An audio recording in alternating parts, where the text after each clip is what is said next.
ದೇವರ ಪರಿಶುದ್ಧವಾದ ನಾಮಕ್ಕೆ ಮಹಿಮೆ ಉಂಟಾಗಲಿ. Amen, amen, amen.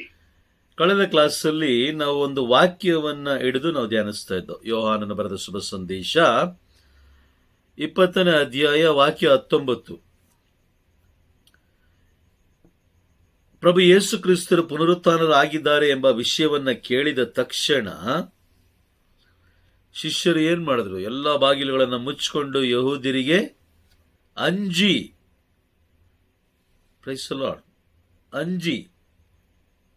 ನಾವು ಇಷ್ಟು ವರ್ಷಗಳ ಕಾಲ ಈ ಒಂದು ವಾಕ್ಯವನ್ನು ನಾವು ಬೇರೆ ರೀತಿಯಲ್ಲಿ ಅರ್ಥ ಮಾಡ್ಕೊಂಡಿದ್ದ, ನಾವು ಬೇರೆ ರೀತಿಯಲ್ಲಿ. ಹೌದಾ? ನಿಜನಾ? Praise the lord.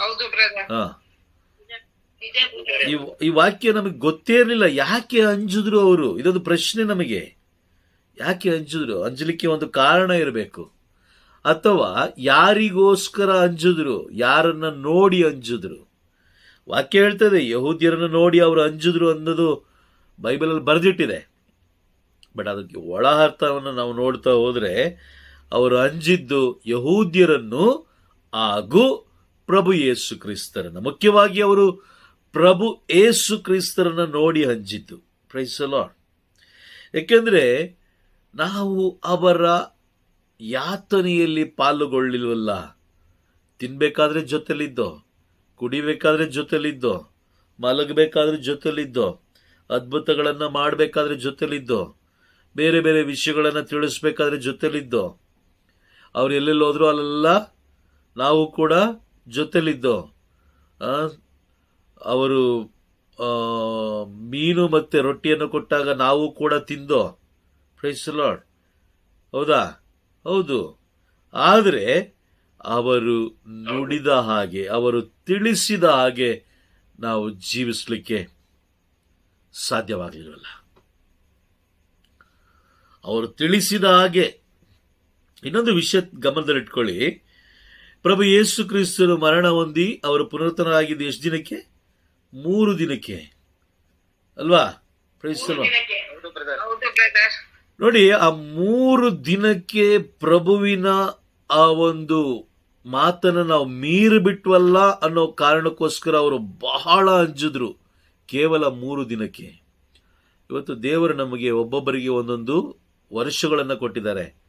ಈಗ ನನಗೆ 49 ವರ್ಷ, ಇನ್ನು ಕೆಲವು ಜನರಿಗೆ 50 ಆಗಿದೆ, ಇನ್ನು ಕೆಲವು ಜನರಿಗೆ 20 ಆಗಿದೆ, ಇನ್ನು ಕೆಲವು ಜನರಿಗೆ 15, 7, 8 ಅಲ್ವಾ? ಈಗ ನಮಗೆ ಒಂದೊಂದು ಸ್ವಲ್ಪ ಗಮನ ಕೊಟ್ಟು ಯೋಚನೆ ಮಾಡಿ. ಕೇವಲ 3 ದಿನಕ್ಕೆ ಭಯಪಟ್ಟಂತ ಶಿಷ್ಯರು ಈಗ ನಮಗೆ 49 ವರ್ಷ ಕೊಟ್ಟರೂ ಕೂಡ ಅವರ ಒಂದೇ ಒಂದು ಮಾತನ್ನು ನಾವು ಏನ್ ಮಾಡಕ್ಕಾಗ್ತಾ ಇಲ್ಲ, ನೆರವೇರಿಸ್ಕೊಡಕ್ಕಾಗ್ತಾ ಇಲ್ಲ, ಅನುಸರಿಸ್ಲಿಕ್ಕೆ ಆಗ್ತಾ ಇಲ್ಲ. ಹಾಗಾದ್ರೆ ಯೋಚನೆ ಮಾಡಿ, ನಾವು ಎಷ್ಟು ಭಯ ಪಡಬೇಕು, ನಾವೆಷ್ಟು ಭಯ ಪಡಬೇಕು ಅಲ್ವಾ? Praise the lord. ಸ್ವಲ್ಪ ತುಂಬಾ ಆಳವಾಗಿ ಯೋಚನೆ ಮಾಡಿ. ಶಿಷ್ಯರು ಭಯಪಟ್ರು, ಅಂಜಿದ್ರು, ನಡುಗಿದ್ರು, ಹೆದರಿದ್ರು. ಕಾರಣ ಪ್ರಭುವಿನ ಮಾತನ್ನ ನಾವು ಮೀರಿ ಬಿಟ್ಟವಲ್ಲ. ಇವತ್ತಿಗೂ ಕೂಡ ನಾವು 49 ವರ್ಷ ಸಮಯ ಕೊಟ್ಟಿದ್ದಾರೆ ನನಗೆ. ಮುಖ್ಯವಾಗಿ ನನ್ನ ಬಗ್ಗೆ ನಾನು ತಿಳ್ಕೊಳ್ತೀನಿ. 49 ವರ್ಷ ಸಮಯ ಕೊಟ್ಟಿದ್ದಾರೆ. ಸರಿ, ಆಯಿತು. 15 ವರ್ಷ ನನಗೆ ಅರಿವಿರಲಿಲ್ಲ, 15 ವರ್ಷ ನನಗೆ ಅರಿವಿರಲಿಲ್ಲ, ಬೇಡ. 20 ವರ್ಷ ನನಗೆ ಅರಿವಿರಲಿಲ್ಲ, ಸರಿ ಆಯಿತು, ಬೇಡ. 30 ವರ್ಷ ಅರಿವಿರಲಿಲ್ಲ ನನಗೆ, ಲೋಕದೊಂದಿಗೆ ನಾನು ಜೀವಿಸ್ಬಿಟ್ಟೆ. ಎಷ್ಟು? 30 ವರ್ಷಗಳ ಕಾಲ. ಇನ್ನು 19 ವರ್ಷಗಳ ಕಾಲ ನಾನು ಬಹಳ ಗಂಭೀರವಾಗಿ ನಾನು ಜೀವಿಸ್ಬೋದಾಗಿತ್ತಲ್ಲ. ಆ ಕಳೆದುಕೊಂಡಂತ 30 ವರ್ಷಗಳನ್ನ, ಆ ಕಳೆದುಕೊಂಡಂತ 30 ವರ್ಷದ ಅಭಿಷೇಕ, 30 ವರ್ಷದ ಕೆಲಸಗಳನ್ನ ನಾನು ಈ 19 ವರ್ಷದಲ್ಲಿ ಮಾಡಬಹುದಿತ್ತು. ಆಗ್ತಾ ಇರ್ಲಿಲ್ವಾ? Price the lord. ಆಗ್ತಾ ಇತ್ತು. ಯಾಕಂತ ಹೇಳಿದ್ರೆ, ಈಗ ನಾವು ಕಂಪ್ನಿಲಿ ಕೆಲಸ ಮಾಡಬೇಕಾದ್ರೆ ಕೆಲಸ ಪೆಂಡಿಂಗ್ ಇದೆ ಅಂತ ಹೇಳಿದಾಗ ನಾವೇನ್ ಮಾಡ್ತೀವಿ? ಡ್ಯೂಟಿ ಪ್ಲಸ್ ಓಟಿ ಮಾಡ್ತೀವಿ ಅಲ್ವಾ?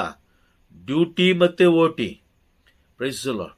ಎರಡನ್ನ ಮಾಡಿ ಆ ಕೆಲಸ, ಬ್ಯಾಲೆನ್ಸ್ ಇರುವ ಕೆಲಸ ಒಂದು ಸರಿಯಾದ ಸರಿಯಾದ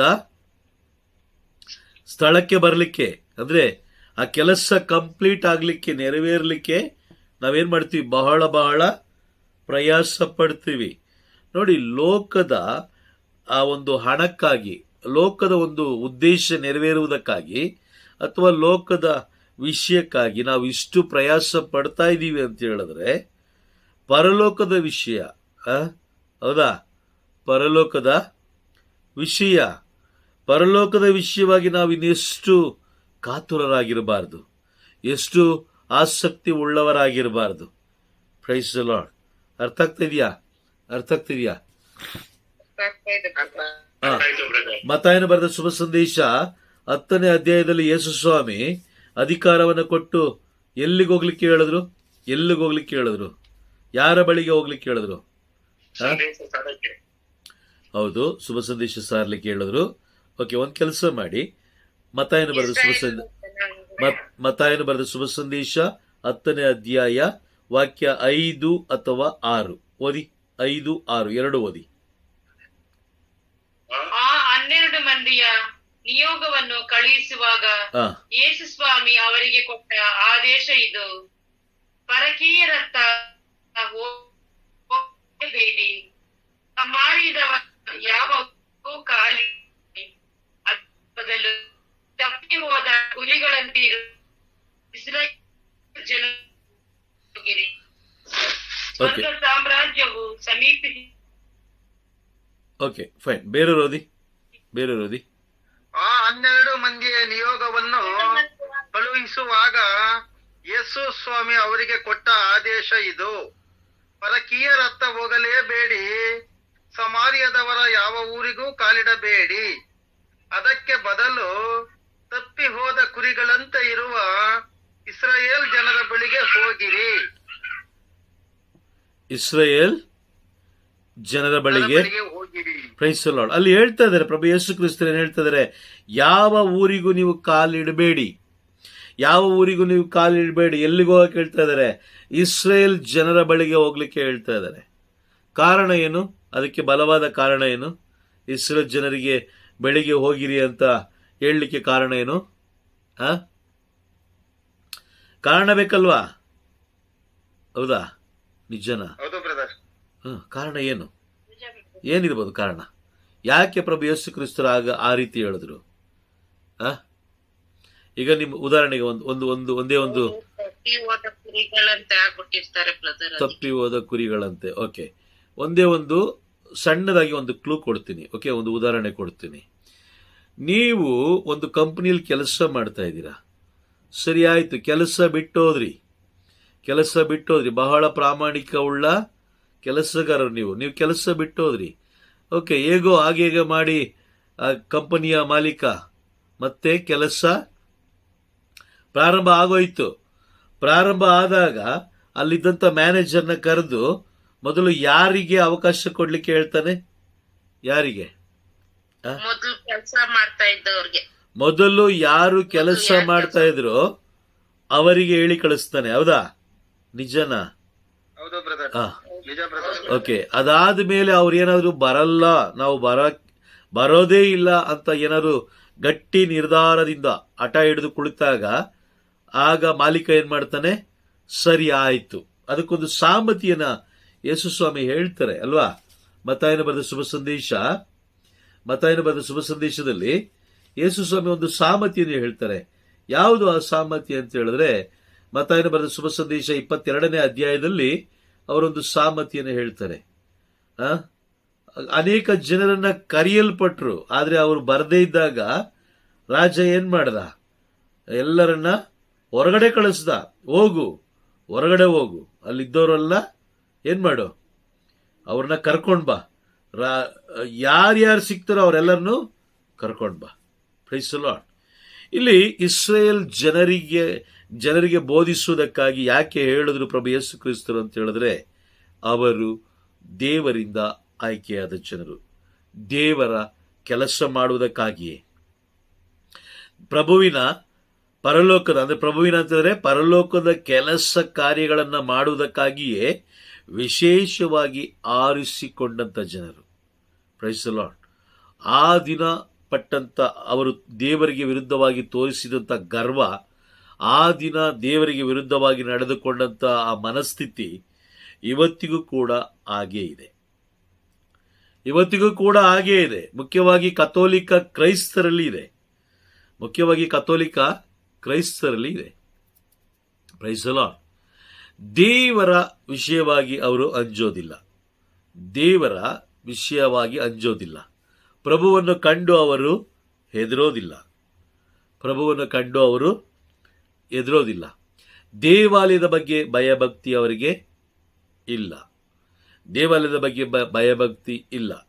ವಾಕ್ಯದ ಬಗ್ಗೆ, ಪ್ರಭುವಿನ ಸಂದೇಶದ ಬಗ್ಗೆ ಅವರಿಗೆ ಭಯಭಕ್ತಿ ಇಲ್ಲ. ಪ್ರಭುವಿನ ವಾಕ್ಯದ ಬಗ್ಗೆ ಅವರಿಗೆ ಅರಿವು ಇಲ್ಲ. ಪ್ರಭುವನ್ನು ಸ್ತುತಿಸಬೇಕಾದ್ರೆ ಯಾವ ರೀತಿ ಇರಬೇಕು ಎಂಬ ಜ್ಞಾನ, ಆ ಒಂದು ಬೇಸಿಕ್ ಕಾಮನ್ ಸೆನ್ಸ್ ಕೂಡ ಇಲ್ಲ. ದೇವರನ್ನು ಹೇಗೆ ಸ್ತುತಿಸಬೇಕು, ಹೇಗೆ ಮಹಿಮೆ ಪಡಿಸಬೇಕು ಎಂಬ ಅರಿವು ಕೂಡ ಇಲ್ಲ. Praise the lord. ಆದರೆ ಹೆಸರಿಗೆ ಮಾತ್ರ ನಾವು ಕ್ರೈಸ್ತರು.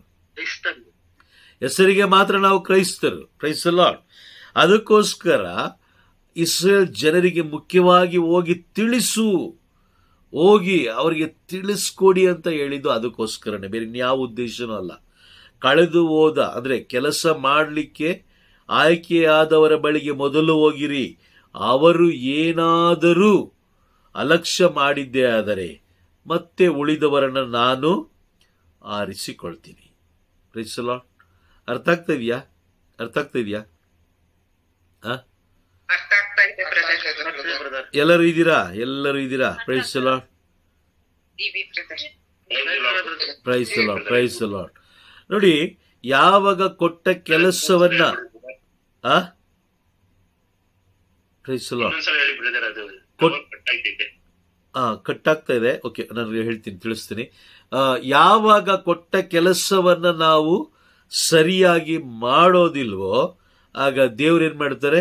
ಬೇರೆ ಒಬ್ಬ ವ್ಯಕ್ತಿಯ ಮುಖಾಂತರ ಆ ಕೆಲಸವನ್ನ ಮಾಡಿಸ್ತಾರೆ. Praise the lord. ಆದರೆ ಕೊಟ್ಟ ಅವಕಾಶವನ್ನ ಕಳೆದುಕೊಂಡಂತಹ ದುರಾದುಷ್ಟರು ನಾವಾಗಬಾರದು. ದೇವರು ಸ್ತುತಿಸ್ಲಿಕ್ಕೆ ಕೊಟ್ಟಿದ್ದಾರ, ಸ್ತುತಿಸ್ಬೇಕು. ಆದರೆ ಸ್ತುತಿಸುವಾಗ ಪರಲೋಕ ಮೆಚ್ಚುವಂತೆ ರೀತಿಯಲ್ಲಿ ನಾವು ಸ್ತುತಿಸ್ಬೇಕು. ಅದೇ ರೀತಿ ದೇವರು ಸೇವೆ ಮಾಡ್ಲಿಕ್ಕೆ ಹೇಳಿದಾರ, ಸೇವೆ ಮಾಡಬೇಕು. ಯಾವ ರೀತಿ ಅಂತ ಹೇಳಿದ್ರೆ ಪರಲೋಕ ಮೆಚ್ಚುವ ರೀತಿಯಲ್ಲಿ ನಾವು ಸೇವೆ ಮಾಡಬೇಕು. ಏನೇ ವಿಷಯ ಆಗಿರಲಿ, ದೇವರು ಒಂದು ಅವಕಾಶ ಕೊಟ್ಟಿದ್ದಾರೆ ಅಂತ ಹೇಳಿದ್ರೆ ಅದನ್ನು ನಾವು ಬಹಳ ಭಯಭಕ್ತಿಯಿಂದಲೂ ಬಹಳ ಜಾಗರೂಕತೆಯಿಂದಲೂ ನಾವು ಅದನ್ನ ನೆರವೇರಿಸಬೇಕು. Price the lord. ನೋಡಿ, ಒಂದು ಗಮನದಲ್ಲಿಟ್ಕೊಳ್ಳಿ, ಕೇವಲ 3 ದಿನಗಳ ಕಾಲ ಪ್ರಭು ಹೇಳಿದ ಮಾತನ್ನ ಅವರು ನಿರ್ಲಕ್ಷ್ಯ ಮಾಡಿದ್ದಕ್ಕೆ ಅವರು ಅಷ್ಟು ಭಯಪಟ್ಟರು. ಈಗ 40 ವರ್ಷಗಳ ಕಾಲ ನಮಗೆ ದೇವರ ಅವಕಾಶ ಕೊಟ್ಟಿದ್ದಾರೆ. ಕೆಲವು 49 ವರ್ಷಗಳ ಕಾಲ, 50 ವರ್ಷಗಳ ಕಾಲ ನಮಗೆ ಪ್ರಭು ಏನ್ ಮಾಡಿದ್ದಾರೆ? ಅವಕಾಶ ಕೊಟ್ಟಿದ್ದಾರೆ. ಆದರೂ ಕೂಡ ನಾವಿನ್ನೂ ಬದಲಾಗಲಿಲ್ಲ. ಬದಲಾಗಬೇಕಾಗಿರೋದಲ್ಲಿ ಆಲಯದಲ್ಲಿ. Praise the lord.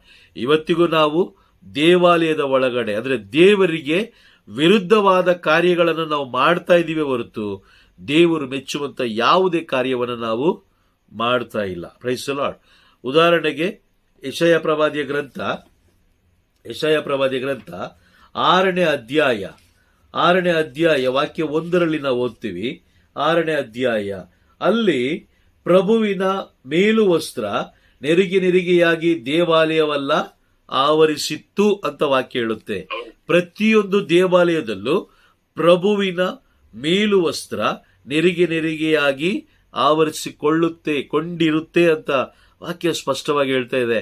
ಆದರೆ ನಾವು ಅದಕ್ಕೆ ಗೌರವ ಕೊಡದೆ ಅಲ್ಲಿ ಮಕ್ಕಳಿಗೆ ಊಟ ಮಾಡಿಸೋದು, ಮಕ್ಕಳನ್ನ ಆಟ ಆಡಿಸೋದು, ಮತ್ತೆ ಆ ದೇವಾಲಯದ ಒಳಗಡೆ ಬೇರೆ ಬೇರೆ ವಿಷಯಗಳನ್ನ, ಲೋಕದ ವಿಷಯಗಳನ್ನ ಮಾತನಾಡೋದು, ಮತ್ತೆ ಪಾದರಕ್ಷೆಗಳನ್ನ ಹಾಕೊಂಡು ದೇವಾಲಯದ ಒಳಗಡೆ ಕಾಲಿಡೋದು, ಇದೆಲ್ಲ ನಾವು ದೇವರಿಗೆ ತೋರಿಸುವಂತಹ ಅಗೌರವ. Praise the lord.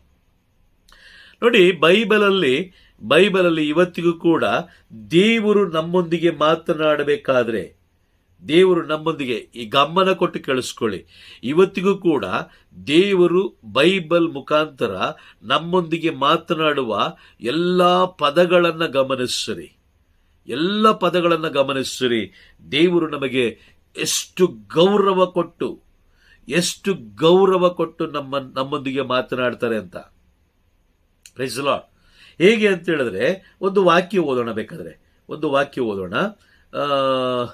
ಯಾವುದೇ ವಾಕ್ಯ ತಗೊಳ್ಳಿ, ಪ್ರಭು ಯೇಸು ಕ್ರಿಸ್ತರು ನುಡಿಯುವಾಗ ಯಾವುದೇ ವಾಕ್ಯ ತಗೊಳ್ಳಿ ನೋಡಿ. ಆ ಬೈಬಲಲ್ಲಿರುವ ಒಂದೊಂದು ವಾಕ್ಯಗಳನ್ನು ನೀವು ನೋಡ್ತಾ ಹೋದಾಗ ಓಕೆ, ಒಂದು ವಾಕ್ಯ ಮತ್ತಾಯನ ಬರೆದ ಶುಭ ಸಂದೇಶದಲ್ಲಿ 10ನೇ ಅಧ್ಯಾಯದಲ್ಲಿ ಇದೀರಲ್ವಾ, ಓಕೆ, ಅಲ್ಲಿರ್ಬೇಕಾದ್ರೆ ಓಕೆ, ಅಲ್ಲಿ ಏನ್ ಹೇಳ್ತಾರೆ ನೋಡಿ. 6ನೇ ವಾಕ್ಯ ಓದಿ.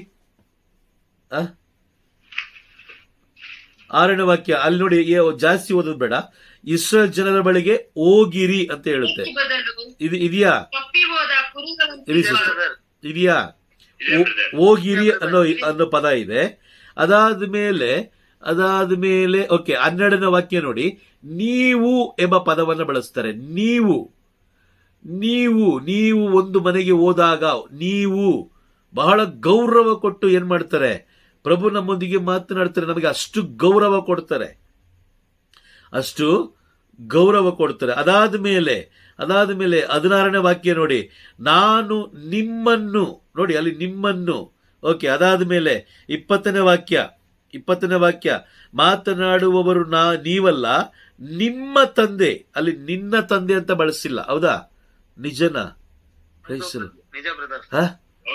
ದೇವರು ನಮ್ಮೊಂದಿಗೆ ಮಾತನಾಡಬೇಕಾದ್ರೆ ಬಹಳ ಗೌರವ ಕೊಟ್ಟು ಮಾತಾಡ್ತಾರೆ. ಆದ್ರೆ ನಾವು ದೇವರೊಂದಿಗೆ ಮಾತನಾಡಬೇಕಾದ್ರೆ ನೋಡಿದ್ದೀರಾ, ಕೆಲವು ಬೋಧಕರನ್ನ ನಾವು ನೋಡ್ತೀವಿ. ಕೆಲವು ಬೋಧಕರನ್ನ ಈ ನಮ್ಮ ಬೇರೆ ಬೇರೆ ಸಹೋದರರು ಏನ್ ಹೇಳ್ತಾರೆ, ಯೇಸು ಹೇಳ್ತಾನೆ, ಯೇಸು ಮಾಡ್ತಾನೆ, ಯೇಸು ಬೋಧಿಸ್ತಾನೆ, ಯೇಸು ಬಂದಿದ್ದಾನೆ, ಯೇಸು ಬರ್ತಾನೆ. ವ್ಯತ್ಯಾಸ ಅರ್ಥ ಆಗ್ತಾ ಇದೆಯಾ ನಿಮಗೆ? ವ್ಯತ್ಯಾಸ ಅರ್ಥ ಆಗ್ತಾ ಇದೆಯಾ? ಹೇಳ್ಬೋದಾಗಿತ್ತಲ್ವಾ? ಅಲ್ಲಲ್ಲ, ಬೈಬಲ್ ಇದ್ರು ವಿವೇಕ ನಮಗಿದೆ ಅಲ್ವಾ? ವಿವೇಕ ನಮಗಿದೆ ತಾನೆ? ಬೈಬಲ್ ಇರ್ಬೋದು, ವಿವೇಕ ನಮಗಿದೆ ತಾನೆ? ನಾವು ನಮ್ಮ ಶರೀರಕ್ಕೆ ಆಹಾರ ಸೇವಿಸಬೇಕಾದ್ರೆ ಹುಳ ಬಿದ್ದಿರುವ ಮಾವಿನಣ್ಣು ತಿಂತೀವ? ತಿನ್ನಲ್ಲ. ಕೊಳ್ತೋಗಿರುವ ಪಪ್ಪಾಯಿ ತಿಂತೀವ? ಇಲ್ಲ. ಅಳಸೋಗಿರುವ ಸಾಂಬಾರ್ ತಿಂತೀವ? ತಿನ್ನಲ್ಲ. ಮತ್ತೆ ಇಷ್ಟು ಅರಿವಿರ್ಬೇಕಾದ್ರೆ ನಮಗಿದೆ. ಹಂಗಿರ್ಬೇಕಾದ್ರೆ ಯೇಸು ಸ್ವಾಮಿ ಹೇಳ್ಬೋದಾಗಿತ್ತು, ಲೇ ನೋಡ, ನಾನು ನಿನ್ಗೆ ಹೇಳ್ತಾ ಇದ್ದೀನಿ, ನೀನ್ ಅಲ್ಲಿ ಹೋಗು, ಹಂಗ್ ಮಾಡು, ಹಿಂಗ್ ಮಾಡು, ಬರ್ಬೇಕಾದ್ರೆ ತಗೊಂಬರೋ ಅಂತ ಹೇಳ್ಬೋದಾಗಿತ್ತು. ಹೇಳಕ್ಕಾಗಲ್ವಾ? Praise the lord. ಹೇಳ್ಬೋದು. ಯಾಕೆ ಹೇಳ್ತಾ ಇಲ್ಲ? ಕಾರಣ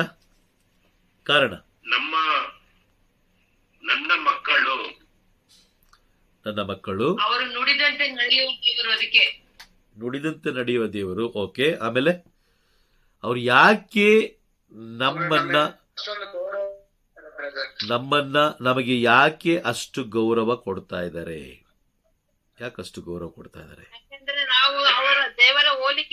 ಆಮೇನ್. ಅವರ ಹೋಲಿಕೆಯಲ್ಲಿ. Price the lord. ಅರ್ಥ ಆಗ್ತಿದೆಯಾ ನಿಮ್ಗೆ? ಅವರ ಹೋಲಿಕೆಯಲ್ಲಿ ಉಂಟಾದವರು ನಾವು.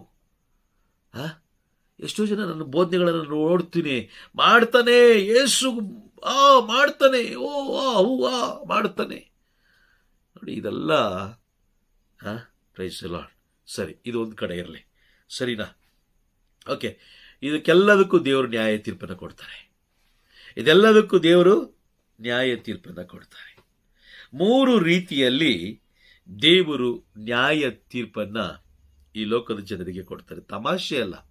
ಕ್ರೈಸ್ತ ಜೀವನ ಅಂದ್ರೆ ತಮಾಷೆ ಅಲ್ಲ. Price the lord.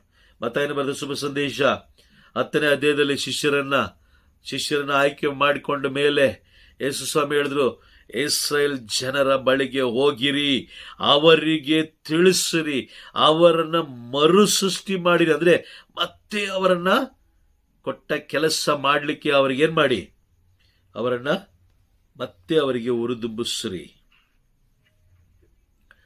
ಕಾರಣ ಏನಂತ ಹೇಳಿದ್ರೆ ನಿಜವಾಗಿ ಮೂರು ರೀತಿಯಲ್ಲಿ ದೇವರು ನ್ಯಾಯ ತೀರ್ಪನ್ನು ಕೇಳ್ತಾರೆ. 3 ರೀತಿಯಲ್ಲಿ ಕೇಳ್ತಾರೆ. Price the lord. 3 ರೀತಿಯಲ್ಲಿ ದೇವರ ಲೆಕ್ಕ ಕೇಳ್ತಾರೆ. 3 ರೀತಿಯಲ್ಲಿ. ಅದು ಯಾವ್ದು ಅನ್ನೋದನ್ನ ನಾವೇನ್ ಮಾಡೋಣ, ತಿಳ್ಕೊಳ್ತಾ ಹೋಗೋಣ. ಯಾವ್ದು ಅನ್ನೋದನ್ನ ತಿಳ್ಕೊಳ್ತಾ ಹೋಗೋಣ. ತಮಾಷೆ ಅಲ್ಲ, ನರಕ ಅಂದ್ರೆ ತಮಾಷೆ ಅಲ್ಲ. ಪ್ರಭು ಇವತ್ತಿಗೂ ನಮ್ಮನ್ನ ಕಾದು ಕಾದು ಕಾದು ಕಾದು ಇವತ್ತಿಗೂ ಎಷ್ಟು ನಿಮಿಷ ಬೇಕು ನೋಡಿ. ನಮ್ಮ ಪ್ರಾಣವನ್ನು ತೆಗಿಲಿಕ್ಕೆ ದೇವರಿಗೆ ಎಷ್ಟು ನಿಮಿಷ ಬೇಕು? ಕೇವಲ 10 ಸೆಕೆಂಡ್ ಸಾಕು. ಕೇವಲ 10 ಸೆಕೆಂಡ್. Price the Lord. ಎಷ್ಟೋ ಜನ 10 ಸೆಕೆಂಡಲ್ಲಿ ಲೋಕವನ್ನು ಬಿಟ್ಟು ಹೋಗಿದ್ದಾರೆ. ಹೌದಾ? Praise the lord. ಹೌದು ಬ್ರದರ್. ಲೋಕವನ್ನು ಬಿಟ್ಟು ಹೋಗಿದ್ದಾರೆ. ಹಾ. ನಮ್ಗೆ ಇನ್ನೂ ಅವಕಾಶ ಕೊಡ್ತಾ ಇದ್ದಾರೆ ಅಂತ ಹೇಳಿದ್ರೆ ನಾವು ಇನ್ನೂ ಮಾಡಬೇಕಾಗಿರೋ ಕೆಲಸ ತುಂಬಾ ಇದೆ ಅಂತ. Praise the lord. ಓಕೆ, ಮೊದಲನೇದಾಗಿ ಅವರು ಯಾವ ರೀತಿಯಲ್ಲಿ ನ್ಯಾಯ ತೀರ್ಪಿಗೆ ನಮ್ಮನ್ನು ಗುರಿ ಮಾಡ್ತಾರೆ ಅಂತ ಹೇಳಿದ್ರೆ ಲೆಕ್ಕ ಕೇಳೋದು. ಗುರಿ ಮಾಡೋದಲ್ಲ, ಲೆಕ್ಕ ಕೇಳೋದು. ಅವ್ರ ಪ್ರಭು 2ನೇ ಬಾರಿ ಬರ್ತಾ ಇರೋದು ನಮ್ಮನ್ನ ಮತ್ತೆ ಮುತ್ತಿಕಕ್ಕಲ್ಲ, ಮತ್ತೆ ನಮ್ಮನ್ನು ಮುದ್ದಾಡ್ಲಿಕ್ಕಲ್ಲ, ಮತ್ತೆ ನಮ್ಮನ್ನು ರಕ್ಷಿಸ್ಲಿಕ್ಕೆ ಅಲ್ಲ. ನ್ಯಾಯ ತೀರ್ಪು ಕೊಡೋದಕ್ಕೋಸ್ಕರ ಅವ್ರು ಬರ್ತಾ ಇದ್ದಾರೆ. ಮೊದಲನೇದಾಗಿ ಬೇಸಿಕ್ ಅಂದ್ರೆ ಗ್ರೌಂಡ್ ಲೆವೆಲ್ ಬೇಸಿಕ್, ಒಬ್ಬ ಮನುಷ್ಯನಿಗೆ ಬೇಸಿಕ್ ಜ್ಞಾನ, ಆ ಜ್ಞಾನದ ವಿಷಯದಲ್ಲಿ ಅವ್ರು ಲೆಕ್ಕ ಕೇಳ್ತಾರೆ. ದೊಡ್ಡ ವಿಷಯಗಳೆಲ್ಲ ಅವ್ರೇನು ಲೆಕ್ಕ ಕೇಳಲ್ಲ. ಬೇಸಿಕ್ ಜ್ಞಾನದಲ್ಲಿ ಅವ್ರು ಲೆಕ್ಕ ಕೇಳ್ತಾರೆ. ಅರ್ಥ ಆಗ್ತಿದೆಯಾ? ಬೇಸಿಕ್ ಅಂದ್ರೆ ನಮಗೆ ಗೊತ್ತಿರುವ ತಿಳುವಳಿಕೆಯಲ್ಲಿ ಅವ್ರು ಲೆಕ್ಕ ಕೇಳ್ತಾರೆ. Price the lord. ನೆಲಮಟ್ಟದ ಅಂದ್ರೆ ಗ್ರೌಂಡ್ ಲೆವೆಲ್. ಬೇಸಿಕ್ ಎಲ್ಲರಿಗೂ ಗೊತ್ತಿದೆ, ಇದು ಪ್ರತಿಯೊಬ್ಬರಿಗೂ ಗೊತ್ತಿರುತ್ತೆ. ಆ ವಿಷಯದಲ್ಲಿ ಅವರು ಲೆಕ್ಕ ಕೇಳ್ತಾರೆ. ಯಾವುದು ಒಂದು ಗ್ರೌಂಡ್ ಲೆವೆಲ್ ಅಂದ್ರೆ ಬೇಸಿಕ್ ಲೆವೆಲ್ ಅಲ್ಲಿ ಯಾವ ವಿಷಯ ಅಂತ ಹೇಳಿದ್ರೆ, ಮತ್ತಾಯನು ಬರೆದ ಶುಭ ಸಂದೇಶ 25ನೇ ಅಧ್ಯಾಯ ವಾಕ್ಯ 31ರಿಂದ 40 ತನಕ. ಓದೋದು ಬೇಡ, ನಾವು ತುಂಬಾ ಬಾರಿ ಓದಿದೀವಿ. ಓಕೆ, ವಿಷಯಕ್ಕೆ ಹೋಗೋಣ. ನೇರವಾಗಿ ವಿಷಯಕ್ಕೆ ಹೋಗೋಣ. ಒಂದೊಂದೇ ವಾಕ್ಯಗಳನ್ನು ನಾವು ನೋಡ್ತಾ ಹೋಗೋಣ. ನರಪುತ್ರನು ತನ್ನ ಮಹಿಮೆಯಲ್ಲಿ ಸಮಸ್ತ ದೇವದೂತರ ಸಮೇತ ಬರುವಾಗ ತನ್ನ ಮಹಿಮಾನ್ವಿತ ಸಿಂಹಾಸನದಲ್ಲಿ ಆಸೀನರಾಗಿರುವರು. Praise the lord. ಓಕೆ, ಅದಾದ್ಮೇಲೆ ಎರಡನೇದಾಗಿ ಏನ್ ಮಾಡ್ತಾರೆ ಅವರು? ಸರ್ವ ಜನಾಂಗಗಳನ್ನ ಒಟ್ಟುಗೂಡಿಸ್ತಾರೆ. 3ನೇದಾಗಿ ಅಲ್ಲಿಂದ ಸರ್ವ ಜನಾಂಗಗಳಿಂದ ಒಟ್ಟುಗೂಡಿಸಿದ ಜನರ ಮಧ್ಯದಲ್ಲಿ ಬೇರ್ಪಡಿಸ್ತಾ ಹೋಗ್ತಾರೆ. ಕುರಿಗಳನ್ನ ಬಲಗಡೆ, ಆಡುಗಳನ್ನ ಎಡಗಡೆ ಅವರು ಬೇರ್ಪಡಿಸ್ತಾರೆ. ಅದಾದ ಮೇಲೆ ಬಲಗಡೆಯಲ್ಲಿರುವಂತ ಜನರನ್ನು ನೋಡಿ ಅವ್ರಿಗೆ ಹೇಳ್ತಾರೆ, ನಿಮಗಾಗಿ ಸಿದ್ಧ ಮಾಡಿರುವ ಸಾಮ್ರಾಜ್ಯವನ್ನು ಸ್ವಾಸ್ಥವಾಗಿ ಪಡೆಯಿರಿ. ಯೇಸು ಸ್ವಾಮಿ ಹೇಳ್ಬಿಟ್ಟೆ ಹೋದ್ರು. ಯೋಹಾನನು ಬರೆದ ಶುಭ ಸಂದೇಶ 14ನೇ ಅಧ್ಯಾಯದಲ್ಲಿ ಹೇಳ್ಬಿಟ್ಟೆ ಹೋದ್ರು. ಅವ್ರು ಹೇಳ್ಬಿಟ್ಟೆ ಹೋಗಿದ್ದು. Price the lord. 14ನೇ ಅಧ್ಯಾಯ ವಾಕ್ಯ 1ರಲ್ಲಿ ಏನ್ ಹೇಳಿದ್ರು? ನಾನು ಯೇಸು ಸ್ವಾಮಿ ತಮ್ಮ ಮಾತನ್ನು ಮುಂದುವರಿಸುತ್ತಾ ಶಿಷ್ಯರಿಗೆ, ಹೃದಯದಲ್ಲಿ ಕಳವಳಗೊಳ್ಳದಿರಿ, ದೇವರಲ್ಲಿ ಭರವಸೆ ಇಡಿ, ನನ್ನಲ್ಲಿಯೂ ವಿಶ್ವಾಸವಿಡಿ. 2ನೇ ವಾಕ್ಯ ನೋಡಿ, ನನ್ನ ಪಿತನ ಆಸ್ಥಾನದಲ್ಲಿ ಅನೇಕ ನಿವಾಸಗಳಿವೆ, ಹಾಗಿಲ್ಲದ ಪಕ್ಷದಲ್ಲಿ ನಿಮಗೆ ತಿಳಿಸುತ್ತಿದ್ದೆ. ನಾನು ಹೋಗಿ ನಿಮಗೆ ಆ ಸ್ಥಳವನ್ನ ಅಣಿಗೊಳಿಸುತ್ತೇನೆ. ಅಣಿಗೊಳಿಸಿದ ಬಳಿಕ ಹಿಂತಿರುಗಿ ಬಂದು ನಿಮ್ಮನ್ನು ಕರೆದೊಯ್ಯುತ್ತೇನೆ. ನಾನಿರುವೆಡೆಯಲ್ಲಿಯೇ ನೀವು ಇರಬೇಕು. Praise the lord. ಅವ್ರು ಹೇಳ್ಬಿಟ್ಟೆ ಹೋದ್ರು. ಇಲ್ಲಿ ಮತ್ತೆ ಬಂದ್ರು. ಮತ್ತಾಯನು ಬರೆದ ಶುಭ ಸಂದೇಶ 25ನೇ ಅಧ್ಯಾಯ ವಾಕ್ಯ 34ರಲ್ಲಿ ಅವರು ಮತ್ತೆ ವಾಪಸ್ ಬಂದಾಗ ಹೇಳ್ತಾರೆ, ನಿಮಗಾಗಿ ಸಿದ್ಧ ಮಾಡಿರುವ ಸಾಮ್ರಾಜ್ಯವನ್ನ ಸ್ವಾಸ್ಥವಾಗಿ ಪಡೆಯಿರಿ. ಇದು ಬೇಸಿಕ್ ಲೆವೆಲ್ ಅಲ್ಲಿ, ಅಂದ್ರೆ ಬೇಸಿಕ್ ಜ್ಞಾನವುಳ್ಳ ಮನುಷ್ಯನ ಬಳಿ ಕೇಳುವಂಥದ್ದು ಇದು. ಅದಾದ್ಮೇಲೆ ನೋಡಿ, ಪಡೆಯಿರಿ ಅಂತ ಹೇಳಿದ ಮೇಲೆ ಅಲ್ಲಿಗೆ ಅವರು ಮುಗಿಸ್ಲಿಲ್ಲ. ಓಕೆ ನೀವು ಪಡ್ಕೊಳ್ಳಿ, ಎಲ್ಲರೂ ಪಡ್ಕೊಳ್ಳಿ ಅಂತ ಅವರು ಹೇಳಲಿಲ್ಲ. ವಾಕ್ಯ ಮುಂದುವರಿಸಿ ಹೇಳ್ತಾರೆ, ಏಕೆಂದರೆ ಅಂದ್ರೆ ಅರ್ಥ ಏನು? ಅದಕ್ಕೊಂದು ಮುಂದುವರಿಸಿದ ಭಾಗ ಅಲ್ವಾ? ವಾಕ್ಯ ಇದೆಯಾ ನಿಮ್ಮ ಕಣ್ಮುಂದೆ? ಇದೆ brother. Okay, praise the lord. ಯಾಕಂದ್ರೆ ಆ ಒಂದು ನಮಗಾಗಿ ಸಿದ್ಧ ಮಾಡಿರುವ ಸಾಮ್ರಾಜ್ಯವನ್ನ ಪಡೆಯಲಿಕ್ಕೆ ಏನೇನು ಮಾಡಬೇಕು ಅನ್ನೋದು ಕೂಡ ತಿಳಿಸ್ಕೊಟ್ಟಿದ್ದಾರೆ.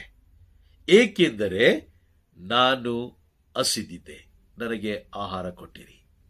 ಇದು basic common sense, basic level. ಇದು ಪ್ರತಿಯೊಬ್ಬರಿಗೂ ಗೊತ್ತಿದೆ ಅಲ್ವಾ? ಬೇರೆಯವರು ಹಸ್ತಿದ್ರೆ ನಾವು ಊಟ ಕೊಡಬೇಕು, ಬೇರೆಯವರ ಊಟವನ್ನು ನಾವು ಕಿತ್ಕೊಳ್ಬಾರ್ದು. ಗೊತ್ತಿದೆಯಾ? ಎಲ್ಲರಿಗೂ ಗೊತ್ತಿದೆ. ಗೊತ್ತಿಲ್ದಿರೋ ಮನುಷ್ಯ ಯಾರು ಇಲ್ಲ, ಹೌದಾ? ನಿಜನಾ?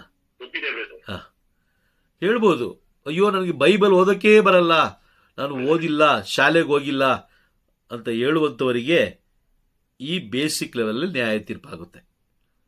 ತಮಾಷೆ ಅಲ್ಲ. ನ್ಯಾಯ ತೀರ್ಪು ದಿನ ನಾವು ಏನೋ ಒಂದು ಕಾರಣ ಹೇಳಿ ತಪ್ಪಿಸ್ಕೊಳ್ಳೋಕ್ಕೆ ಸಾಧ್ಯವೇ ಇಲ್ಲ. ಸಾಧ್ಯವೇ ಇಲ್ಲ. ನೋಡಿ, ವಾಕ್ಯ ಬೇಕಾದ್ರೆ ಓದ್ಬಿಡಿಬೇಕಾದ್ರೆ ಇಬ್ರಿಯರಿಗೆ ಬರೆದ ಪತ್ರ 4ನೇ ಅಧ್ಯಾಯ ವಾಕ್ಯ 13 ಓದೋಣ.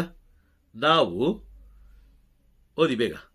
ನಾವು ಯಾರಿಗೆ ಲೆಕ್ಕ ಒಪ್ಪಿಸಬೇಕಾಗಿದೆಯೋ ಅವರ ಕಣ್ಣಿಗೆ ಮುಚ್ಚುಮರೆಯಾದುದು ಯಾರಿಗೂ ಸಿಗ್ಲಿಲ್ವಾ? Praise the lord. ಓಕೆ, ನಾನೇ ಓದ್ತೀನಿ. ಯಾರಿಗೆ ಲೆಕ್ಕ ಒಪ್ಪಿಸಬೇಕಾಗಿದೆಯೋ ಅವರ ಕಣ್ಣಿಗೆ ಮುಚ್ಚುಮರೆಯಾದುದು ಯಾವುದೂ ಇಲ್ಲ. ಅವರ ದೃಷ್ಟಿಗೆ ಎಲ್ಲವೂ ಬಟ್ಟ ಬಯಲು, ಯಾವುದು ಮುಚ್ಚುಮರೆ ಮಾಡಲಿಕ್ಕೆ ಸಾಧ್ಯನೇ ಇಲ್ಲ. ನಾನು ಓದಿಲ್ಲ, ನನಗೆ ಅದು ಗೊತ್ತಿಲ್ಲ, ನನಗೆ ಇದು ಗೊತ್ತಿಲ್ಲ, ನನಗೆ ಅವ್ರು ಹೇಳ್ಕೊಟ್ರು, ನನಗೆ ಇವ್ರು ಹೇಳ್ಕೊಟ್ರು. ಯಾರಿಗೂ ಹೇಳ್ಕೊಡಲ್ಲ. ನೀನು ಬೇರೆಯವರ ಊಟವನ್ನ ಕಸಿದುಕೋ ಅಂತ ಯಾರು ಹೇಳ್ಕೊಡಲ್ಲ.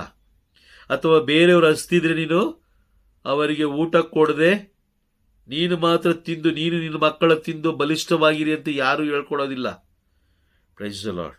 ಇದು ಬೇಸಿಕ್ ಲೆವೆಲ್, ಗ್ರೌಂಡ್ ಲೆವೆಲಲ್ಲಿ ದೇವರು ಏನು ಮಾಡ್ತಾರೆ? ನ್ಯಾಯ ತೀರ್ಪು ಕೇಳ್ತಾರೆ.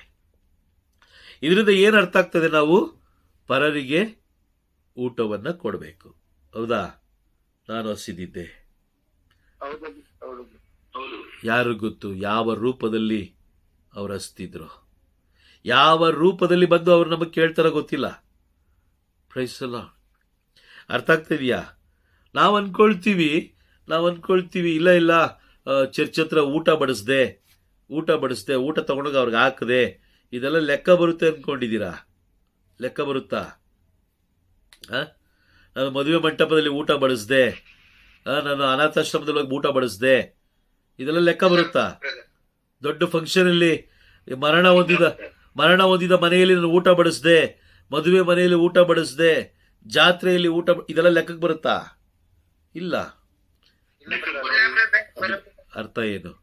ನೀವು ಕಷ್ಟಪಟ್ಟು, ಗಮನ ಕೊಟ್ಟು ಕೇಳಿಸ್ಕೊಳ್ಳಿ, ನೀವು ಕಷ್ಟಪಟ್ಟು ದುಡಿದ ಹಣದಿಂದ ನೀವು ಊಟ ಹಾಕಬೇಕು. ನೀವು ಕಷ್ಟಪಟ್ಟು ದುಡಿದ ಹಣದಿಂದ.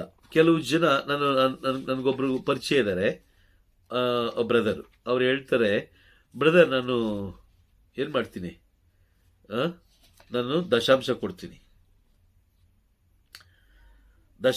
ಬ್ರದರ್. ಹೌದಾ? ಓಕೆ. ಯಾವ ರೀತಿ ದಶಾಂಶ ಕೊಡ್ತೀರಾ ನೀವು ಅಂತ ಹೇಳಿದ್ರೆ, ಏನಿಲ್ಲ ಬ್ರದರ್, ಸುಮ್ಮನೆ ಒಂದು 6 ಲಕ್ಷ 7 ಲಕ್ಷ ಬಡ್ಡಿಗೆ ಬಿಟ್ಟಿದ್ದೀನಿ, ಬರುವಂಥ ಬಡ್ಡಿ ದುಡ್ಡಲ್ಲಿ ನಾನು ಏನು ಮಾಡ್ತಾ ಇದ್ದೀನಿ? ದಶಾಂಶ ಕೊಡ್ತಾ ಇದ್ದೀನಿ. ದೇವ್ರೇನು ಹೇಳಿದ್ದು? ನಿನ್ನ ಕಷ್ಟಪಟ್ಟ ಹಣದಿಂದ, ಸ್ವಂತ ದುಡಿಮೆಯಿಂದ ಕೊಡು. ಎಸ್, ಆಮೇನ್. ನಿನ್ನ ಸ್ವಂತ ದುಡಿಮೆಯಿಂದ ಕೊಡು. ನೀನು ಯಾರೋ ಹೆಸರೇಳಿ ನೀನು ಊಟ ಹಾಕಿಸ್ತೆ ಅಂತ ಹೇಳಿದ್ರೆ, ಯಾರೋ ಹಣದಿಂದ ನೀನು ಊಟ ಹಾಕಿಸ್ತೆ ಅಂತ ಹೇಳಿದ್ರೆ ಅದು ಸಹಾಯ. ಅದು ಸಹಾಯ ಬೇರೆ, ದಾನ ಬೇರೆ. ನಿನ್ನ ಸ್ವಂತ ಹಣದಿಂದ ಅದಕ್ಕೂ ಕೂಡ ಆಶೀರ್ವಾದ ಇದೆ, ಇಲ್ಲ ಅಂತಲ್ಲ, ಬಟ್ ಅದಕ್ಕೆ ತುಂಬಾ ಕಡಿಮೆ ಇದೆ, ಇದಕ್ಕೆ ಜಾಸ್ತಿ ಇದೆ. ತೋಬಿತ ತನ್ನ ಮಗ ತೋಬಿಯಾಸನಿಗೆ ಬುದ್ಧಿವಾದ ಹೇಳ್ತಾರೆ. ನೋಡಿ, ವಾಕ್ಯ ಓದೋಣ. ತೋಬಿತನ ಗ್ರಂಥ 4ನೇ ಅಧ್ಯಾಯಕ್ಕೆ ಹೋಗಿ, 4ನೇ ಅಧ್ಯಾಯ ವಾಕ್ಯ 5ರಿಂದ ವಾಕ್ಯ 5ರಿಂದ 11 ತನಕ ಓದಿ, ಬೇಗ ಓದಿ. ಮಗನೇ, ನಿನ್ನ ಜೀವಮಾನ ಕಾಲದಲ್ಲಿ ಸರ್ವೇಶ್ವರನಿಗೆ ಪ್ರಾಮಾಣಿಕನಾಗಿ ನಡೆ. ಪಾಪ ಮಾಡುವುದಕ್ಕಾಗಲಿ ಅವರ ಆಜ್ಞೆಗಳನ್ನು ಮೀರುವುದಕ್ಕಾಗಲಿ ಒಪ್ಪಬೇಡ. ಜೀವಮಾನ ಕಾಲದಲ್ಲೆಲ್ಲ ಸತ್ಕಾರ್ಯಗಳನ್ನು ಮಾಡು. ದುರ್ಮಾರ್ಗದಲ್ಲಿ ಕಾಲಿಡಬೇಡ. ಸತ್ಯವಂತನಾಗಿ ನೀನು ನಡೆದರೆ ಸಜ್ಜನರಿಗೆ ಆಗುವಂತೆ ನೀನು ಎಲ್ಲದರಲ್ಲೂ ಯಶಸ್ವಿಯಾಗುವೆ. ನಿನ್ನ ಆಸ್ತಿಯಿಂದ ದಾನ ಧರ್ಮ ಮಾಡು. ಹಾಗೆ ಮಾಡುವಾಗ ಒಣಗುಟ್ಟಬೇಡ. ಬಡಬಗ್ಗರಿಗೆ ವಿಮುಖನಾಗಬೇಡ. ಆಗ ದೇವರು ನಿನಗೆ ವಿಮುಖರಾಗರು. ನಿನ್ನ ಬಂಡವಾಳಕ್ಕೆ ಅನುಸಾರವಾಗಿ ದಾನ ಮಾಡು. ಹೆಚ್ಚಾಗಿದ್ದರೆ ಕಡಿಮೆಯಾಗಿದ್ದರೆ ಕಡಿಮೆ ಕೊಡಲು ಹಿಂಜರಿಯಬೇಡ. ಹೀಗೆ ಮಾಡುವುದರಿಂದ ವಿಪತ್ತಿನ ದಿನಕ್ಕೆ ದೊಡ್ಡ ನಿಧಿಯನ್ನೇ ಶೇಖರಿಸಿದಂತಾಗುತ್ತದೆ. ದಾನ ಧರ್ಮವು ಮರಣದಿಂದ ಪಾರು ಮಾಡುತ್ತದೆ. ಕಾರ್ಗತ್ತಲಿಗೆ ನುಗ್ಗದಂತೆ ಕಾಪಾಡುತ್ತದೆ. ಸರ್ವೋನ್ನತರ ಸನ್ನಿಧಿಯಲ್ಲಿ ದಾನ ಧರ್ಮ ಎಂಬುದು ಉತ್ಕೃಷ್ಟ ಕಾಣಿಕೆ. Praise the lord. ಇಲ್ಲಿ ಸ್ಪಷ್ಟವಾಗಿ ಹೇಳ್ತಾರೆ, ನಿನ್ನ ಆಸ್ತಿಯಿಂದ ದಾನ ಧರ್ಮ ಮಾಡು. ನಿನ್ನ ಆಸ್ತಿಯಿಂದ. ಎಷ್ಟು ಜನ ನಾವು ಮಾಡ್ತಾ ಇದ್ದೀವಿ? ಕಥೋಲಿಕ ಕ್ರೈಸ್ತರು ನಾವು ಎಷ್ಟು ಜನ ಮಾಡ್ತಾ ಇದ್ದೀವಿ? ನಮ್ಮ ಮಕ್ಕಳ ಬಗ್ಗೆ ಇಷ್ಟು ಬಹಳ ಚಿಂತಿಸುವಂತ ನಾವು, ನಮ್ಮ ಮಕ್ಕಳು ಇಂಜಿನಿಯರ್ ಆಗಬೇಕು, ನಮ್ಮ ಮಕ್ಕಳು ಡಾಕ್ಟರ್ ಆಗಬೇಕು, ನಮ್ಮ ಮಕ್ಕಳು ಅದಾಗಬೇಕು ಇದಾಗಬೇಕು ಅಂತ ಯೋಚಿಸುವ ನಾವು ಎಷ್ಟು ಜನ ನಾವು ಮಕ್ಕಳಿಗೆ ಹೇಳ್ಕೊಟ್ಟಿದ್ದೀವಿ? ತೋಬೀತನು ತನ್ನ ಮಗ ತೋಬಿಯಾಸನಿಗೆ ಹೇಳಿಕೊಟ್ಟ ಬುದ್ಧಿವಾದ ಹೇಳಿದ ಹಾಗೆ ಎಷ್ಟು ಜನ ನಾವು ಹೇಳ್ತಾ ಇದ್ದೀವಿ? ನೋಡಿ, ಇಲ್ಲಿ ವಾಕ್ಯ ಸ್ಪಷ್ಟವಾಗಿ ಹೇಳುತ್ತೆ. 10ನೇ ವಾಕ್ಯ, ದಾನ ಧರ್ಮವು ಮರಣದಿಂದ ಪಾರು ಮಾಡುತ್ತದೆ, ಕಾರ್ಗತ್ತಲೆಗೆ ನುಗ್ಗದಂತೆ ಕಾಪಾಡುತ್ತದೆ. ಕಾರ್ಗತ್ತಲೆ ಅಂದ್ರೆ ಏನು? ನರಕ. ನರಕಕ್ಕೆ ಹೋಗದ ಹಾಗೆ ನಿನ್ನನ್ನು ಕಾಪಾಡುತ್ತದೆ ಅಂತ. Praise the lord. ಮಕ್ಕಳಿಗೆ 2,000 ಅಲ್ಲ 10,000 ಬಟ್ಟೆ ಕೊಟ್ಟು ಬಟ್ಟೆ ತಗೊಳ್ಳಿಕ್ಕೆ, ಅಂದ್ರೆ ವಿಚಿತ್ರವಾದ ಲೋಕ ಉಂಟು ಮಾಡಿರುವ ಬಟ್ಟೆಗಳು, ಅಂದ್ರೆ ಲೋಕ ಮೆಚ್ಚುವಂತ ಬಟ್ಟೆಗಳನ್ನ, ಅರ್ಧ ಬಟ್ಟೆಗಳನ್ನ ತಕ್ಕೊಳ್ಳಿಕ್ಕೆ ನಮಗೆ ಶಕ್ತಿ ಇದೆ. Praise the lord. ಎಲ್ಲ ತಕ್ಕೊಳ್ಳಿಕ್ಕೆ ಶಕ್ತಿ ಇದೆ. ಆದ್ರೆ ದೇವರ ವಿಷಯ ಬಂದಾಗ, ಇವಾಗ ದೇವಾಲಯದಲ್ಲಿ ಕಾಣಿಕೆ ಹಾಕೋದು ನೋಡಿದ್ದೀರಾ?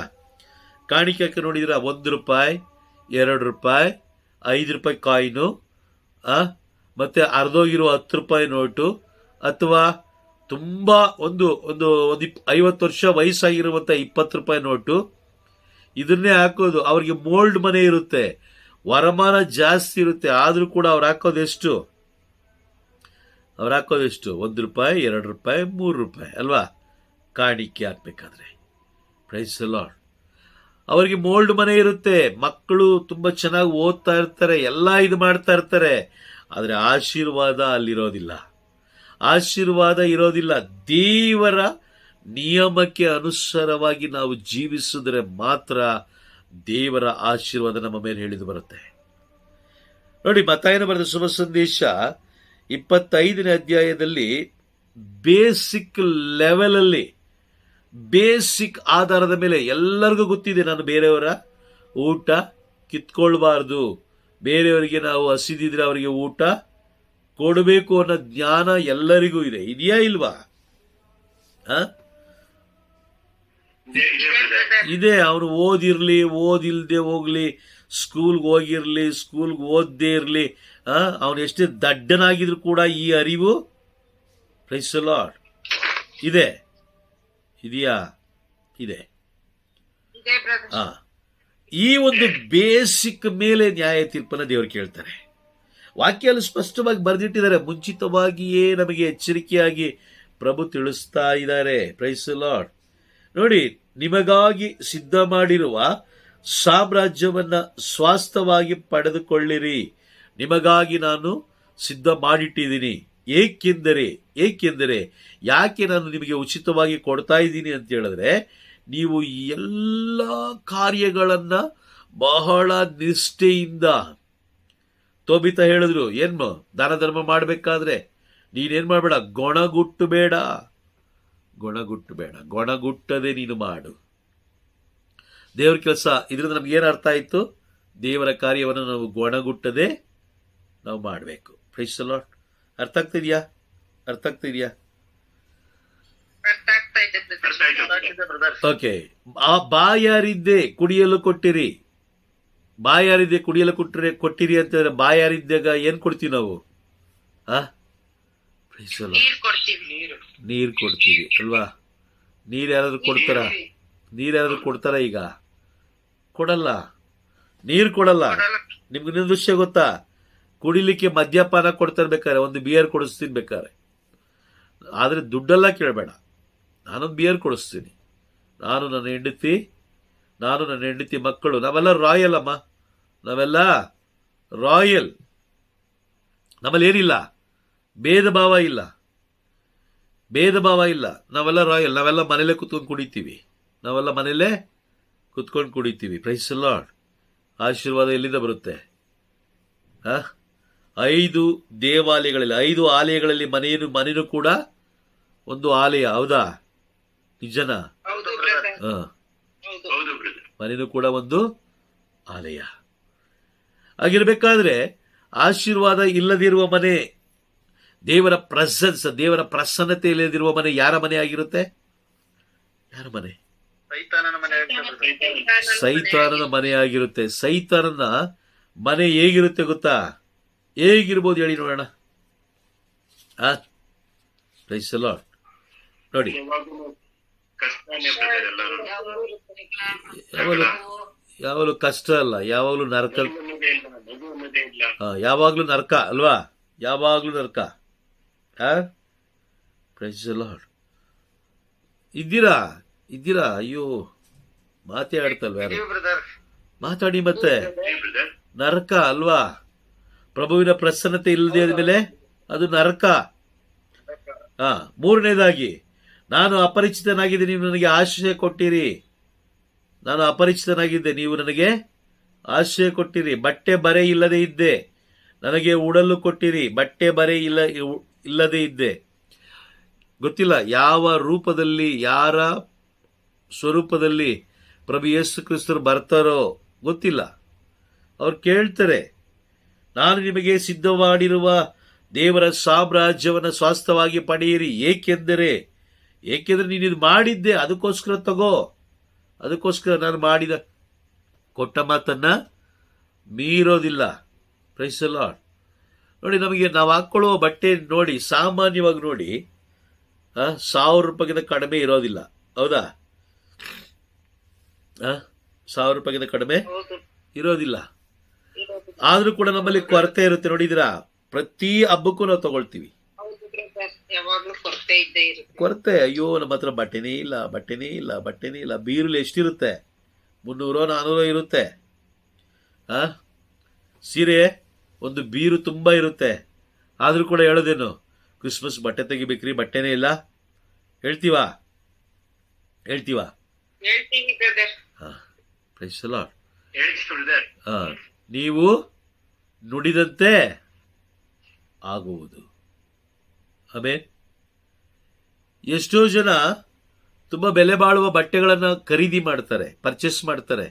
ಆದರೆ ಅವರು ಉಡಕ್ಕಾಗಲ್ಲ. ಅವ್ರು ಅದನ್ನ ಉಡೋದಿಲ್ಲ. ಯಾಕೆ ಗೊತ್ತಾ? ಅವರೇ ಹೇಳಿದ್ದು ಏನಂತ? ನನ್ನ ಹತ್ರ ಬಟ್ಟೆ ಇಲ್ಲ. ಹೌದಾ? ಆ ಟೈಮಲ್ಲಿ ದೇವದೂತರು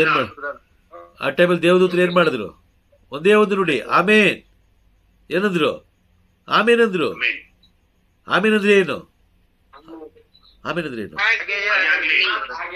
ಹಾಗೆ ಆಗ್ಲಿ. ನಿನ್ನ ಹತ್ರ ಬಟ್ಟೆ ಇದ್ರು ಇಲ್ದಿರಂಗೆ ಆಗ್ಲಿ. Praise the lord.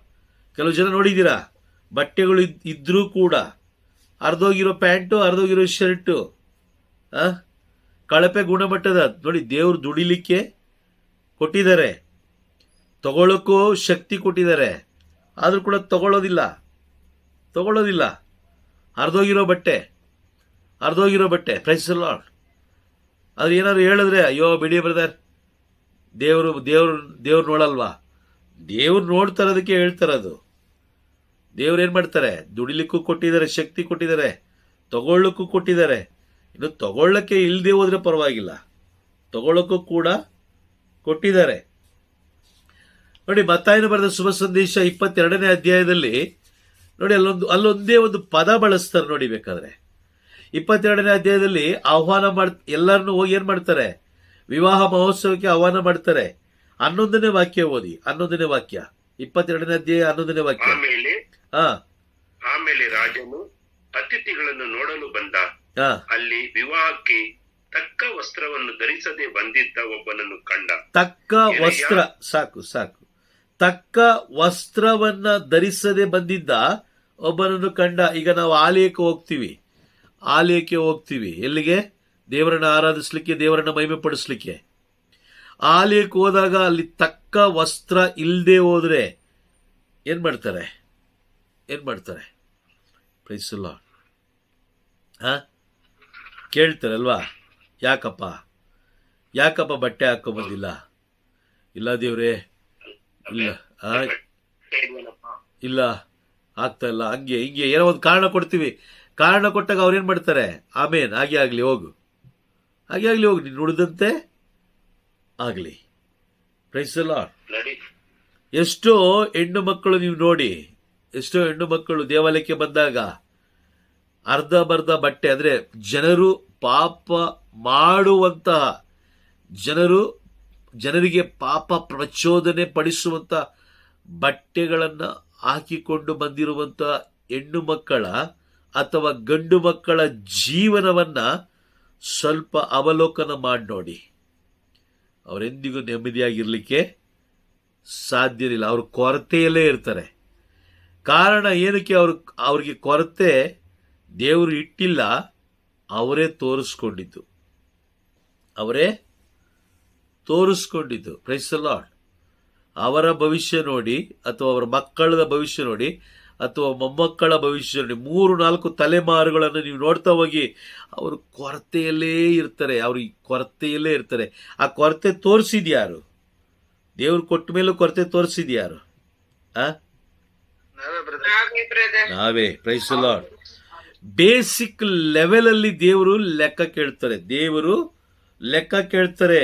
ನಾನು ಅಪರಿಚಿತನಾಗಿದ್ದೆ, ನನಗೆ ಆಶ್ರಯ ಕೊಟ್ಟಿರಿ. ಬಟ್ಟೆ ಬರೆ ಇಲ್ಲದೆ ಇದ್ದೆ, ನನಗೆ ಉಡಲು ಕೊಟ್ಟಿರಿ. ನೋಡಿ, ನಮಗೆ ನಮ್ಮ ಶರೀರ ಬದಲಾಗ್ತಾ ಇರುತ್ತಾ? 5 ವರ್ಷಗಳ ಹಿಂದೆ ಇದ್ದಂತ ಬಟ್ಟೆ ಇವತ್ತು ನಾವು ಹಾಕೊಳಕ್ ಆಗುತ್ತಾ? ಆಗಲ್ಲ. ಆದ್ರೂ ಕೂಡ ಅದನ್ನು ನಾವು ಬೇರೆಯವ್ರಿಗೆ ಕೊಡೋದಿಲ್ಲ. ಅಯ್ಯೋ ಬ್ರದರ್, ಇದನ್ನ ನಮ್ಮ ತಂದೆ ಕೊಡಿಸಿದ್ದು, ಇದು ನಮ್ಮ ತಾಯಿ ಕೊಡಿಸಿದ್ದು, ಇದು ನನ್ನ ಮಗಳು ಹುಟ್ಟಿದ್ಲಲ್ಲ ಅವಾಗ ಕೊಡಿಸಿದ್ದು. Praise the lord. ಅದಕ್ಕೆಲ್ಲದಕ್ಕೂ ಒಂದೊಂದು ಸೂಚನೆಗಳನ್ನ, ಒಂದೊಂದು ಕಾರಣಗಳನ್ನ ಇಟ್ಕೊಂಡಿರ್ತೀವಿ. ಆದ್ರೆ ನ್ಯಾಯ ತೀರ್ಪಿನ ದಿನ ಈ ಸೂಚನೆಗಳು, ಈ ಕಾರಣಗಳು ಲೆಕ್ಕಕ್ಕೆ ಬರೋದಿಲ್ಲ. Praise the Lord. ಯಾವುದು ಲೆಕ್ಕಕ್ಕೆ ಬರೋದಿಲ್ಲ. ಯೇಸು ಸ್ವಾಮಿ ಕೇಳೋದಿಷ್ಟೇ, ನಾನು ಬಂದಿದ್ದೆ, ನೀನು ಕೊಟ್ಟ, ಅದೇ ಮುಖ್ಯ. Praise the lord. ನೋಡಿ, ಅದಾದ್ಮೇಲೆ ರೋಗಿಯಾಗಿದ್ದೆ, ನನ್ನನ್ನು ಆರೈಕೆ ಮಾಡಿದಿರಿ. ಎಷ್ಟು ಜನ ಆರೈಕೆ ಮಾಡ್ತಾರೆ ತನ್ನ ಅತ್ತೆಗೆ, ಅಥವಾ ತನ್ನ ಮಾವನಿಗೆ, ಅಥವಾ ತನ್ನ ಸೊಸೆಗೆ, ಅಥವಾ ತನ್ನ ಗಂಡನಿಗೆ, ಅಥವಾ ತನ್ನ ಮೈದುನನಿಗೆ, ಕುಟುಂಬದಲ್ಲಿರುವ ಜನರಿಗೆ ಎಷ್ಟು ಜನರಿಗೆ ಆರೈಕೆ ಮಾಡ್ತಾ ಇದೀವಿ ನಾವು? ಮದುವೆ ಆಗಿ ಬಂದು 3 ತಿಂಗಳಿಗೆ ಅಮ್ಮ ಏನ್ ಹೇಳಿ ಕಳಿಸ್ತಾಳೆ ಮಗಳಿಗೆ? ಹೇಗಾದ್ರೂ ಮಾಡಿ ಒಂದು ಜಗಳ ತೆಗೆದು ಮನೆಯಿಂದ ಫಸ್ಟ್ ಹೊರಗಡೆ ಬಂದ್ಬಿಡು. ಒಳ್ಳೆ ಹಂದಿ ಮರಿಗಳ ತರ ಅವೆ, 15-16 ಇದಾವೆ. ಅವೆಲ್ಲದಕ್ಕೂ ನೀನು ಬೇಯಿಸಿ ಹಾಕ್ಬೇಕು. ಆ ಬೇಯಿಸಿ ನೋಡಿ, ಅದು ಕೂಡ ಒಂದು ರೀತಿಯಾಗಿ ಸೇವೆನೆ. ನೋಡಿ, ಅಮ್ಮ ಹೇಳಿದ ಮಾತನ್ನ ಮಗಳು ಬುದ್ಧಿವಂತೆ ಆಗಿದ್ದಿದ್ರೆ ಅದನ್ನೇನ್ ಮಾಡ್ತಾಳೆ? ನಿರ್ಲಕ್ಷ್ಯ ಮಾಡ್ತಾಳೆ. ಹೌದಾ? ನಿಜನಾ? ಓಕೆ. ಇನ್ ಕೇಸ್ ಏನಾದ್ರು ಅವಳು ಕೂಡ ಅಮ್ಮನ ಮಾತನ್ನ ಕೇಳಿದ್ದೆ ಆದ್ರೆ, ಬಡಿಸ್ಬೇಕಾಗಿರೋಳು ಏನಾಗಿದ್ದಾಳೀಗ? ದೊಡ್ಡ ಕುಟುಂಬದಲ್ಲಿ ಬಡಿಸ್ಬೇಕಾಗಿರೋಳು ಏನಾಗಿದ್ದಾಳೀಗ? ಅರ್ಥ ಆಗ್ತಿದ್ಯಾ? ಈಗ ಅವಳು ಬಿಕಾರಿಯಾಗಿದ್ದಾಳೆ. ಬಡಿಸ್ಲಿಕ್ಕೆ ದೇವರು ಅವಳನ್ನ ಆರಿಸ್ಕೊಂಡ್ರು. 25-30 ಜನರಿಗೆ ಅನ್ನ ಹಾಕಬೇಕಾಗಿರೋ ಕೈ ಅಥವಾ ಹಣ ಕೊಡಬೇಕಾಗಿರೋ ಕೈ ಇವತ್ತು ಏನಾಗಿ ಮಾರ್ಪಟ್ಟಿದೆ? ಕೊಡುವಂತ ಕೈ ಇವತ್ತು ಕೇಳುವಂತಾಗಿದೆ. ಹೌದಾ? Praise the lord. ದೇವರ ವಾಗ್ದಾನ ಏನು? ನಿಜಾನೇ ಬ್ರದರ್. ಧರ್ಮೋಪದೇಶ ಕಾಂಡ 28ನೇ ಅಧ್ಯಾಯದಲ್ಲಿ ದೇವರ ವಾಗ್ದಾನ ಏನು? ನೀವು ಅನೇಕ ಜನರಿಗೆ ಸಾಲ ಕೊಡುವವರ ಹೊರತು ಸಾಲ ತೆಗೆದುಕೊಳ್ಳು ಸಾಲ ತೆಗೆದುಕೊಳ್ಳೋದಿಲ್ಲ. ನೀನು ತೆಗೆದುಕೊಳ್ತಾ ಇದೀಯ ಅಂದ್ರೆ ಅದ್ರ ಅರ್ಥ ಏನು? ನೀನು ತಗೊಳ್ತಾ ಇದೀಯ ಸಾಲ ಅಂದ್ರೆ. ಓಕೆ, ಜಾನ್ ಸ್ಟೀವನ್ ಮ್ಯೂಟ್ ಮಾಡಿ. ಮ್ಯೂಟ್ ಮಾಡ್ಬಿಟ್ಟು ಮಾತಾಡಿ, ತೊಂದರೆ ಏನಿಲ್ಲ. ಓಕೆ, ವಾಗ್ದಾನ ಏನು? ಅನೇಕ ಜನರಿಗೆ ನೀವು ಸಾಲ ತೆಗೆದುಕೊಳ್ಳುವವರೇ ಹೊರತು ತೆಗೆದುಕೊಳ್ಳೋದಿಲ್ಲ ಅಲ್ವಾ?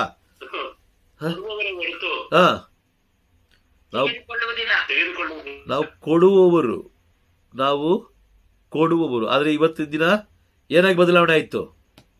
ತೆಗೆದುಕೊಳ್ಳುವವರಾಗಿ. Praise the lord. ಕೊಳ್ಳೋ ತರ ಆಯ್ತು. ಅದಕ್ಕೆ ಮೂಲ ಕಾರಣ ಯಾರು? ಮೂಲ ಕಾರಣ ನಾವೇ. ಯಾಕೆ? ನಮ್ಮ ಬಾಯಿಂದ ಬಂದಂತ ಮಾತುಗಳು ಅಲ್ವಾ? ಯಾರೋ ಒಬ್ರು ಬರ್ತಾರೆ. ಕಷ್ಟ ಕಣ್ಣಾರೆ ನೋಡಿರ್ತೀವಿ ನಾವು. ನೋಡಿದ್ರು ಕೂಡ ನಮ್ಮಲ್ಲಿ ಹಣ ಇರುತ್ತೆ, ದೇವ್ರು ಕೊಟ್ಟಿರ್ತಾರೆ. ತಕ್ಕ ಸಮಯದಲ್ಲಿ ಸ್ವಲ್ಪ ಹಣ ಇಟ್ಟಿರ್ತಾರೆ, ಅವ್ರಿಗೋಸ್ಕರನೇ ಹಣ ಇಟ್ಟಿರ್ತಾರೆ. ಯಾರೋ ಬಂದು ಕೇಳ್ತಾರೆ, ಬ್ರದರ್ ಒಂದು 150 ರೂಪಾಯಿ ಇದ್ರೆ ಕೊಡ್ತೀನಿ. Praise the Lord. ಧೈರ್ಯವಾಗಿ ಎತ್ಕೊಡಿ. 150 ರೂಪಾಯಿ ಏನು ಬಿಲ್ಡಿಂಗ್ ಕಟ್ಟಕ್ಕಾಗಲ್ಲ. ಯಾರು ಗೊತ್ತು? ಆ ಸಮಯದಲ್ಲಿ ಪ್ರಭು ಯೇಸು ಕ್ರಿಸ್ತರೇ ಬಂದಿರ್ಬೋದು, ಅಥವಾ ದೇವದೂತರುಗಳೇ ಬಂದಿರ್ಬೋದು. ಇಬ್ರಿಯರಿಗೆ ಬರೆದ ಪತ್ರ 13ನೇ ಅಧ್ಯಾಯ ನೋಡೋಣ. 13ನೇ ಅಧ್ಯಾಯ ವಾಕ್ಯ 2. ಅತಿಥಿ ಸತ್ಕಾರ ಮಾಡುವುದನ್ನ ಮರೆಯದಿರಿ. ಅದನ್ನು ಮಾಡುವಾಗ ಅರಿಯದೆ ಕೆಲವರು ದೇವದೂತರನ್ನೇ ಉಪಚರಿಸಿದ್ದಾರೆ. ನಿಜನ? Praise the lord. ಆಶೀರ್ವಾದ ಸಿಗಬೇಕಾಗಿರೋ ಎಲ್ಲಾ ಜಾಗಗಳಲ್ಲಿ ನಾವೇನ್ ಮಾಡಿದೀವಿ? ಡೋರ್ ಕ್ಲೋಸ್ ಮಾಡಿ ಈಗ ಲೋಕದಲ್ಲಿರುವ ಬೋಧಕರ ಕೈಯಲ್ಲಿ ಪ್ರಾರ್ಥನೆ ಮಾಡಿಸ್ತಾ ಇದ್ದೀವಿ. ಬ್ರದರ್, ನಮ್ಮ ತಲೆ ಮೇಲೆ ಕೈ ಇಟ್ಟು ಪ್ರಾರ್ಥನೆ ಮಾಡಿ. ಅಯ್ಯೋ, ನೀವು ಪ್ರಾರ್ಥನೆ ಮಾಡಿದ್ರೆ ಹಂಗಾಗುತ್ತಂತೆ ಹಿಂಗಾಗುತ್ತಂತೆ. ಹೌದಾ? ಯಾವ ಬೋಧಕರು ತಲೆ ಮೇಲೆ ಕೈ ಇಟ್ಟು ಪ್ರಾರ್ಥನೆ ಮಾಡಿದ್ರೆ ಏನೂ ಆಗಲ್ಲ. ಆಗುತ್ತಾ?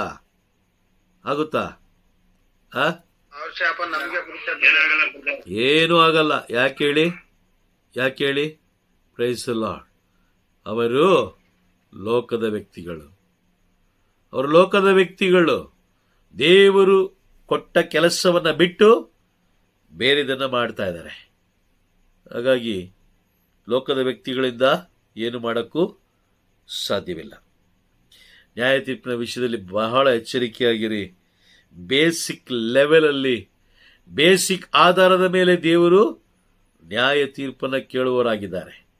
Price the lord. ಹಾಗಾಗಿ ಆಹಾರದ ವಿಷಯದಲ್ಲಿ, ಬಟ್ಟೆ ವಿಷಯದಲ್ಲಿ, ದುಂದು ಜೀವನ ನಡೆಸುವ ವಿಷಯದಲ್ಲಿ ಬಹಳ ಎಚ್ಚರಿಕೆ ಉಳ್ಳವರಾಗಿರಿ. Price the lord. ಅರ್ಥ ಆಯ್ತಾ? ಇವತ್ತು ಕ್ಲಾಸ್ ಅರ್ಥ ಆಗಿದೆಯಾ? ಓಕೆ, ದೇವರ ನಾಮಕ್ಕೆ ಮಹಿಮೆ ಉಂಟಾಗಲಿ. Price the lord.